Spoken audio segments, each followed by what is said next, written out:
एक किसान था जिसके दो बेटे थे।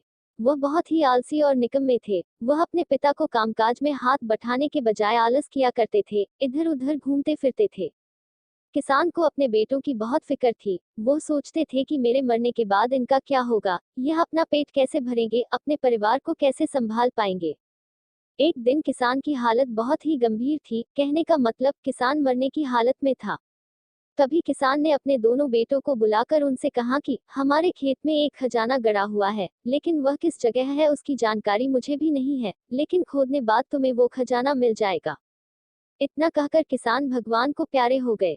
खजाने की खबर सुनकर दोनों बेटों के मन में लालच आ गया और वो दोनों खेत पर चले गए और खेत को खोदने लगे। खजाने के लालच में कुछ ही दिनों में पूरे खेत को खोदने के बाद वह घर जाकर बैठ गए और वह अपने पिता को कोसने लगे। इसी तरह कुछ महीने बीत गए और वर्षा ऋतु का आगमन हुआ। किसान के बेटों के पास पेट भरने के लिए सिर्फ एक ही जरिया था, वो है खेती। तब बाकी किसानों की तरह किसान के बेटों ने खेत में बीज बोने शुरू कर दिए। वर्षा का पानी पाकर वह बीज अंकुशित हुए और देखते ही देखते खेत लहराने लगे। ऐसा लग रहा था कि हवा के झोंके से लहरा रहा था।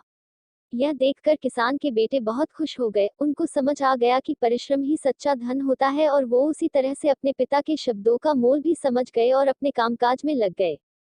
एक किसान था जिसके दो बेटे थे। वह बहुत ही आलसी और निकम्मे थे। वह अपने पिता को कामकाज में हाथ बटाने के बजाय आलस किया करते थे, इधर उधर घूमते फिरते थे।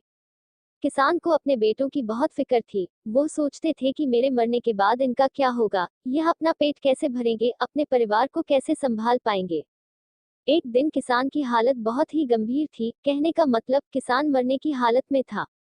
तभी किसान ने अपने दोनों बेटों को बुलाकर उनसे कहा कि हमारे खेत में एक खजाना गड़ा हुआ है, लेकिन वह किस जगह है उसकी जानकारी मुझे भी नहीं है, लेकिन खोदने बाद तुम्हें वो खजाना मिल जाएगा। इतना कहकर किसान भगवान को प्यारे हो गए। खजाने की खबर सुनकर दोनों बेटों के मन में लालच आ गया और वो दोनों खेत पर चले गए और खेत को खोदने लगे। खजाने के लालच में कुछ ही दिनों में पूरे खेत को खोदने के बाद वह घर जाकर बैठ गए और वह अपने पिता को कोसने लगे। इसी तरह कुछ महीने बीत गए और वर्षा ऋतु का आगमन हुआ। किसान के बेटों के पास पेट भरने के लिए सिर्फ एक ही जरिया था, वो है खेती। तब बाकी किसानों की तरह किसान के बेटों ने खेत में बीज बोने शुरू कर दिए। वर्षा का पानी पाकर वह बीज अंकुशित हुए और देखते ही देखते खेत लहराने लगे। ऐसा लग रहा था कि हवा के झोंके से लहरा रहा था। यह देखकर किसान के बेटे बहुत खुश हो गए। उनको समझ आ गया कि परिश्रम ही सच्चा धन होता है और वो उसी तरह से अपने पिता के शब्दों का मोल भी समझ गए और अपने कामकाज में लग गए। एक किसान था जिसके दो बेटे थे। वह बहुत ही आलसी और निकम्मे थे। वह अपने पिता को कामकाज में हाथ बटाने के बजाय आलस किया करते थे, इधर उधर घूमते फिरते थे। किसान को अपने बेटों की बहुत फिक्र थी। वो सोचते थे कि मेरे मरने के बाद इनका क्या होगा, यह अपना पेट कैसे भरेंगे, अपने परिवार को कैसे संभाल पाएंगे। एक दिन किसान की हालत बहुत ही गंभीर थी, कहने का मतलब किसान मरने की हालत में था। तभी किसान ने अपने दोनों बेटों को बुलाकर उनसे कहा कि हमारे खेत में एक खजाना गड़ा हुआ है, लेकिन वह किस जगह है उसकी जानकारी मुझे भी नहीं है, लेकिन खोदने बाद तुम्हें वो खजाना मिल जाएगा। इतना कहकर किसान भगवान को प्यारे हो गए।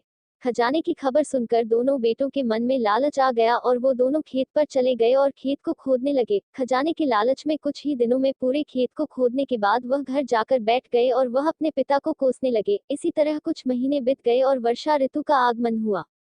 किसान के बेटों के पास पेट भरने के लिए सिर्फ एक ही जरिया था, वो है खेती। तब बाकी किसानों की तरह किसान के बेटों ने खेत में बीज बोने शुरू कर दिए। वर्षा का पानी पाकर वह बीज अंकुशित हुए और देखते ही देखते खेत लहराने लगे। ऐसा लग रहा था कि हवा के झोंके से लहरा रहा था।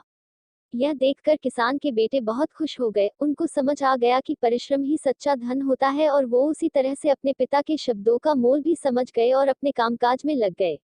दोस्तों, आज का वीडियो यहीं तक है। वीडियो अच्छा लगा तो लाइक कीजिए, शेयर कीजिए, सब्सक्राइब कीजिए। अगले वीडियो में मिलते हैं।